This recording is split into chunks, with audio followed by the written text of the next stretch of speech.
그렇지만 이제 우리가 생각하는 근대적인 어떤 경제가 있는데, 근대적인 경제는 대부분의 경제학자들은 크게 두 가지로 구분을 합니다. 보통은 자본주의 혹은 사회주의라고 이야기를 하는데요. 자, 자본주의는 뭐고요? 사회주의는 뭘까요? 좀 약간 둘이를 명확하게 좀 구분하시나요? 자본주의는 뭘까요? 이제 고민해 봐야 됩니다. 자본주의라고 하면은 오늘날 우리 사람들처럼 화폐를 가지고 화폐를 매기로 해서 한 활동? 이렇게 생각하면 사회주의는 없나요? 사회주의도 있습니다. 아니면 더 고대에는 없었어요? 옛날에도 있었어요. 조개를 가지고 뭐 도장을 찍어서 했다는 것까지 발굴해야 되니까요. 옛날에도 없지는 않았습니다. 근데 과거의 그런 경제활동을 우린 지금과 같은 자본주의라고 부르지 않아요. 조선에도 분명히 엽전이라는 게 있었잖아요. 한 양, 두 양 꺼내가지고 했잖아요. 그것도 엄연히 화폐인데, 화폐로 그 경제활동을 한 게 분명히 있는데, 그걸 자본주의라고 할까요? 자본주의라고 하지 않습니다.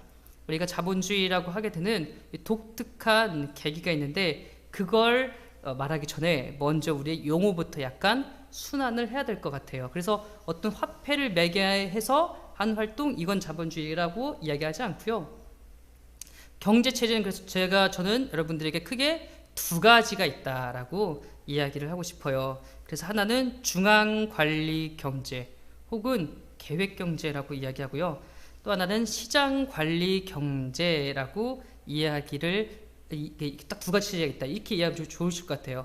이제 앞으로도 대부분의 이제 용어들을 많이 혼동해서 쓰는데, 계획경제 하면 사회주의, 대부분의 사람들은 상식선에서는 계획경제를 사회주의라고 하는구나, 중앙관리경제를 사회주의라고 하는구나, 이렇게 생각하시는 게 좋고요. 그리고 자본주의는 보통 시장경제 체제, 시장관리경제 이런 걸 다 사회주의라고 하는구나 라고 보면 좋을 것 같습니다. 그러면 어떻게 해서 이 두 가지가 구분될까요? 네, 설명을 와가지고 자꾸 질문하니까 왠지 이상한 눈빛을 저 보는 것 같아서 약간 민망한데요. 보통 이제 중앙관리 경제부터 하나씩 설명해드리겠습니다. 이건 뭐냐면요, 하나의 계획에 경제를 계획하는 그 주체가 한 곳이에요. 집중해서 한쪽에만 있습니다. 아까도 말했다시피 경제는 살림이라고 했잖아요. 그러니까 우리가 대한민국을 한번 볼게요. 국가는 국가의 살림을 하고요, 기업은 기업의 살림을 합니다. 누구도 함부로 간섭할 수가 없어요. 가게도 마찬가지입니다. 가게가 개인의 살림을 해요. 이걸 가지고 국가가 이렇게 해라 저렇게 해라고 하면은 뭔데? 라고 이야기하고 소송 걸고 그렇게 합니다. 기업이 와서 하면은 열받으니까 대기업이 횡포다 이러면서 자꾸 언론에 노출시키고 그러는 거예요. 이런 사유는 기본적으로 뭐냐면, 국가의 경제는 살림은 네가 하는 거고, 기업의 살림은 너가 하는 거고, 우리 집안 살림 우리가 하는 거야, 이게 전제이기 때문에 이해가 충돌할 때 나도 나의 이해관계에 대해서 이야기할 수 있습니다라는 생각이 이미 가지고 있는 건데, 중앙관리 경제체제는 그렇지가 않습니다. 딱 하나예요.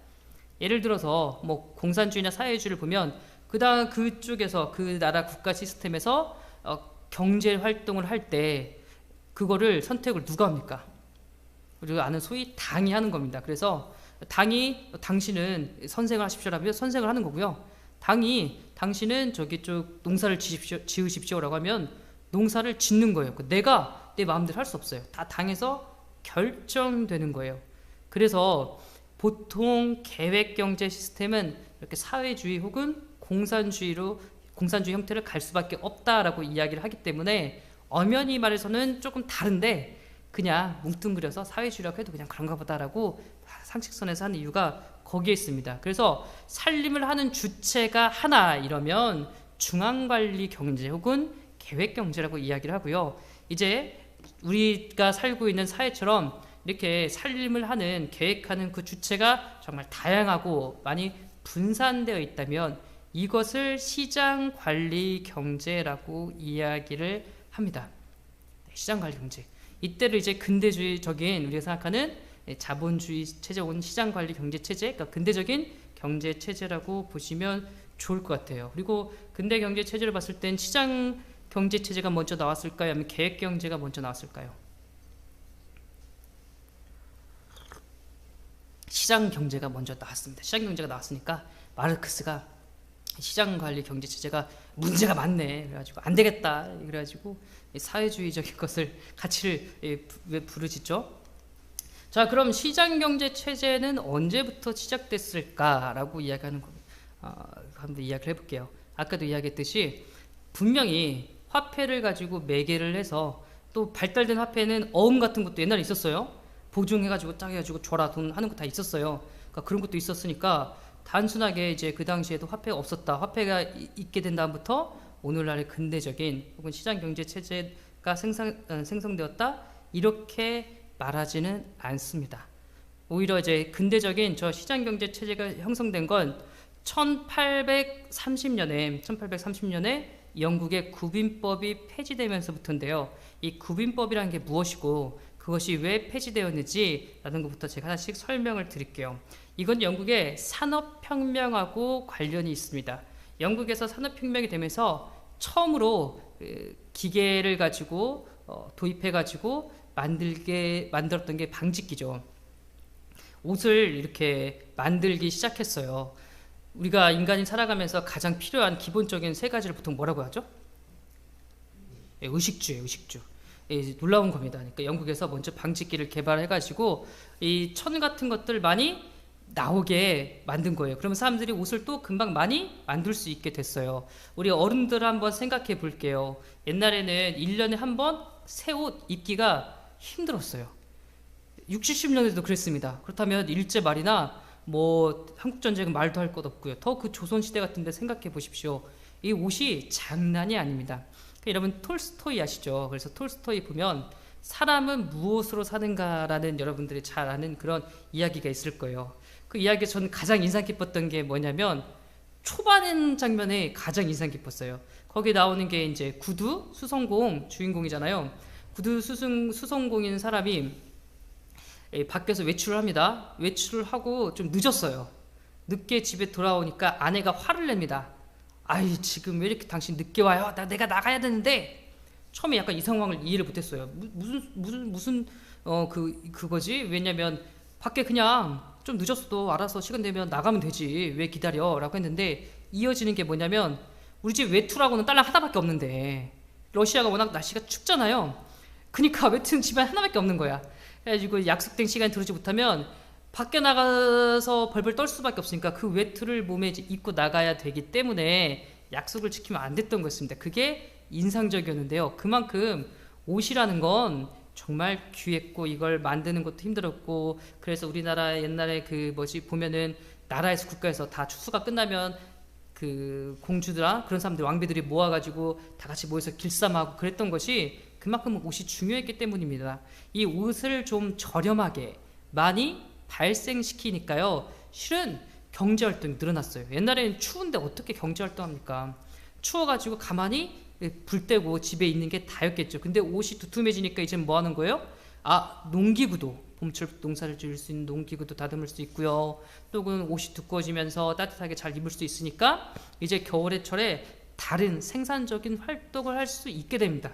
그러니까 옷 하나 달라진 것이 사람들의 삶의 전반적인 걸 더 좋게 만든 거예요. 집도 더 보수할 수 있고요. 그래가지고 정말 방직기를 통해서 먼저 옷부터 싸게 저렴하게 질 좋은 것들이 나오게 된 게 엄청났죠. 그래서 영국에서 먼저 산업혁명이 시작되어서 이제 방직기 해가지고 옷을 저렴하게 나오니까 그 유럽에 있는 많은 나라들이 어떻게 합니까? 이제 옷을 막 사들일 거 아니에요. 그럼 공장은 점점 늘어날 거 아닙니까? 그래서 조그마한 방직기 몇 개 놨던 그런 곳이 좀 더 커집니다. 좀 더 커진 형태를 매뉴팩처라고 이야기를 하고요. 더 완전히 커졌을 때를 공장이라고 이야기를 해요. 우리나라는 산업혁명과 근대화가 늦게 됐기 때문에 매뉴팩처형과 공장 형태가 약간 애매합니다. 그렇지만 저 때는 영국에서는 이제 시작된 곳이니까 규모가 작았다가 좀 더 컸다가 이제 완전히 이런 제대로 거대하게 나온 걸 공장제, 수공업, 그냥 공장 이렇게 이야기한다고 보시면 좋을 것 같습니다. 그래서 공장이 점점 들어서고 기계는 많이 만들어지고 하는데 한 가지 문제가 있어요. 이걸 다 끝나지 않아요. 뭐가 있냐면 이 옷을 만들어야 되는 면을 만들어야 되는 원료 재료가 필요할 거 아니에요. 자, 이때 영국에서는 원료 재료를 뭘로 많이 사용했나요? 바로 양털을 많이 사용했어요. 양털을 많이 사용하면서 이제 옛날에 영주들은 그래요. 유럽 같은 데 보면 성 하나 크게 있잖아요. 크게 있고 주변에 초원들, 녹지들 있고, 즉 거기에서 사람들이 농사를 지으면서 먹고 살면서 생활을 했는데, 이제는 그 초원지대가 굉장히 많이 필요하게 된 겁니다. 왜? 양을 많이 키워가지고, 양을 많이 키워서 털을 많이 깎아가지고 도시에다 팔아야 되거든요. 그래 나도 이득이니까.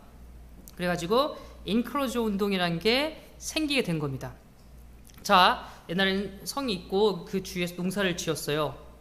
그러면 중간에 뭐 이런 숲 같은 것도 있을 거고요. 또 다른 성이 있으면 그 사이에 또 이 그 성을 주변으로 해 땅들이 있고 중간지대가 있었어요. 그러면 성 밑에서 소작을 하는 그런 사람들은 보통 영주에게 소작을 하겠죠. 그럼 이 중간지대도 자기 짓는 거야. 자기들이 지어서, 영주들의 착취는 언제나 그랬습니다. 옛날에 더 심했어요. 그래가지고 언제 착취가 있는데, 거기에서 영주가 배정해준 땅만 농사를 지어서 먹고 살 수가 없으니까 저쪽 중간지대까지 지어가지고 중간지대에 있는 것들을 가지고서 더 먹을 것을 충족했고요. 숲 같은 것이 있다면 거기에 있는 동물들을 사냥해가지고 잡아서 먹기도 했습니다. 그러니까 로빈 훗을 보면요, 다 불황자들 어디로 가요? 셔우드 숲으로 가잖아요. 다 관련되어 있는 겁니다. 이게 산업혁명 한참 일어날 때 그 바뀐 환경하고 다 관련이 되어 있어요. 그래가지고 그쪽에서 했었는데, 양을 기르다 보니까, 양은 목초가 많으면 많을수록 좋잖아요. 농사 짓는 것과 또 상관없이. 그래서 점점 영주들이 여긴 내 땅이 하고 이 양떼 목장에 울타리를 세우기 시작합니다. 그리고 저쪽 영주도 여긴 내 땅이 하면서 세우기 시작해요. 이제 그러면서 근대적인 개념의 이런 토지나 국가 경계를 세우기 시작하는 것도 이때부터 서서히 생겨나기 시작하거든요. 그래가지고 토지를 막 세우고 인크로즈 운동이 되니까 중간지대가 어떻게 돼요? 점점 없어지는 거예요. 중간지대가 점점 없어지니까 여기 있는 사람들이 어디로 가냐? 도시로 가는 겁니다. 먹고 살 게 없으니까 도시로 가게 돼요. 자, 혹시 우리 70년대라고 이야기할까? 60, 70년대 여기 청계천에 와가지고 하루 종일 일했던 우리 어머님들이 보통 하루에 몇 시간 동안 일했는지 아시나요? 예, 11시간, 12시간, 14시간씩도 하기도 했습니다. 이게 거의 매일 반복된 그거였어요. 어느 정도였냐면, 하다가 졸리니까 어떻게 하냐면 사장님이 각성제를 직접 주사를 놔가지고, 병원 가서 놓은 것도 아니고 직접 그 자리에 놓고 놔서 각성제를 맞으면서 일하기도 했었습니다. 영국도 마찬가지였어요. 딱 가서 이제 농촌에서 일하던 사람이 가는데, 그 도시에 가니까 12시간, 14시간씩은 기본인 겁니다. 기본. 자, 그래서 버텨내지를 못하는 거예요. 여러분 이제 농사일이 참 힘들다고 하잖아요. 농사일도 힘듭니다. 그런데 산업혁명 이전에 보통 농사를 지을 때 사람들의 하루 평균 노동시간을 몇 시간으로 잡고 있는지 아나요? 약 4시간 정도로 잡고 있어요. 우선 겨울 되면 일 안 해요. 그쵸? 겨울 되면 일 안 합니다. 여름이 한낮이 뜨거울 때도 잘 일 안 합니다. 농사를 잘 하는 사람들을 이제 보시면 알겠지만, 아침 일찍 일어나서 시원할 때 일을 하고, 날씨가 더워지면 들어와서 쉬고, 다시 조금 한 번 더 꺾이면 또 이렇게 일하는 시기예요. 그러니까 농사를 할 때는 그 일의 강도는 힘들지만 막상 그 농사 일에 매달리고 있는 그 시간은 그렇게 또 길지 않거든요. 그래서 전체를 하면은 4시간 정도라고 이야기해요. 물론 이제 한참 농번기에는 더 많이 시간을 분명히 투자하겠죠. 노광기라는 것도 있으니까. 근데 도시에 가면 그렇게 10몇 시간씩을 계속 일하는 겁니다. 계속 일하는 거예요. 그러니까, 그리고 이제 그렇게 일을 하고 나서 또 받는 금액이 뭐냐면, 돈도 제대로 못 받고요. 뭐 우유 하나에 빵 한 덩어리, 이 정도밖에 못 받아요. 그러니까 죽어라 힘들게 일해도 들어오는 게 별로 소득이 없으니까 일을 하고 싶을까요? 안 하고 싶을까요? 안 하고 싶어요. 차라리 거리에서 내가 빌어가지고 이렇게 먹고 살지, 별로 하고 싶지 않다라는 생각을 다들 가지게 되는 겁니다. 그러니까 도시에 이제 이 불황자들이 넘쳐나기 시작해요. 그러면서 나온 게 실은 구빈법하고 노동교화소입니다. 그래서 말은 좋아요. 구빈이 뭡니까? 빈 가난한 사람들을 도와준다, 구제해준다, 이런 법이에요. 그래가지고 이 저게 도시에서 시골에서 올라온 많은 불황자들을 공장에 일할 수 있도록 연결해주고 알선해준다. 이게 노동교화서고, 그렇게 했었는데 이걸 그 부르주아제 그 공장 사장들이 보면, 이제 마르크스가 싫어하는 부르주아지들이 자기들 공장은 돌려야 돼. 일꾼은 필요해. 근데 뭐예요? 이 사람들이 일을 안 하려고 그래. 그러니까 잘됐다. 시나 이제 그때 힘 있는 공권력에게 말을 해가지고 구민법을 만들자. 그래가지고 저 사람들을 경찰이 강제로 끌고 와서 공장에서 일을 하게 만들자라고 해서 구민법이 실행됩니다. 그래서 사람들이 이제 어떻게 돼요? 어쩔 수 없이 자꾸 내가 하기 싫어도, 아니면 맞아 죽으니까 경찰에게, 공권력에게. 오늘날과 같은데, 오늘날 다시 이제 많은 문제들이 있지만 이런 점잖은 그런 공권력이 아닙니다. 옛날에는 무조건 가서 말 안 들으면 이제 뭉둥이를 패니까요. 맞아 죽고 그렇게 하지 않으려면 어쩔 수 없이 공장에 가서 일을 해야 되고, 그 다음에 아주 소량의 부족한 그런 월급이나 뭐 음식들을 가지고 받아오고 일을 했어요. 이게 몇십 년, 몇백 년, 약간 몇백 년 동안 이어져 오니까 이제부터 사람들이 이제 그 시스템에 길들여지게 돼요. 더 이상 구빈법이나 노동교화소를 운영하지 않더라도 사람들이 어떻게 하는 겁니까? 와서, 공장에 와서 일을 하기 시작합니다. 바로 이때를 시장경제체제가 형성됐다, 정착되었다라고 보통 이야기를 하고 있습니다.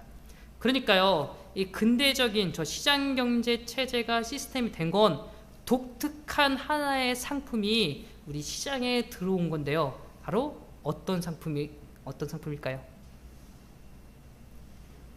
그전에는 없던 인간의 노동력이라는 상품이 드디어 시장 안에 들어온 거라고 보시면 좋을 것 같습니다. 아니, 과거에도 노예가 있었는데요.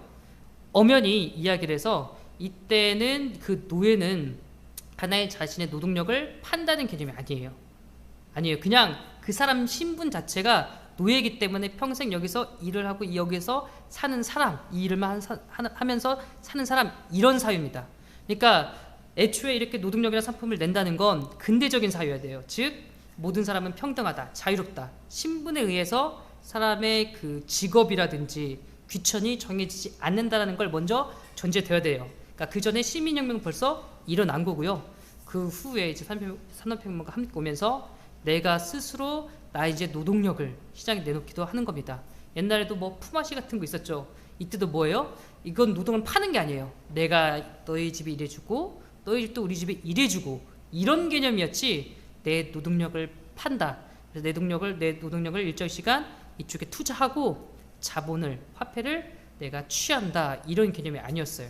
그러니까 이런 개념은 바로 인간의 노동력이라고 하는 이 독특한 상품이 드디어 우리 근대에 오게 되면서, 우리가 사는 시대에 오게 되면서 이때부터를 시장경제 체제라고 이야기를 하고, 이때부터 이제 근대적인 어떤 경제 시스템이 형성되기 시작하는 거라고 보시면 좋을 것 같습니다.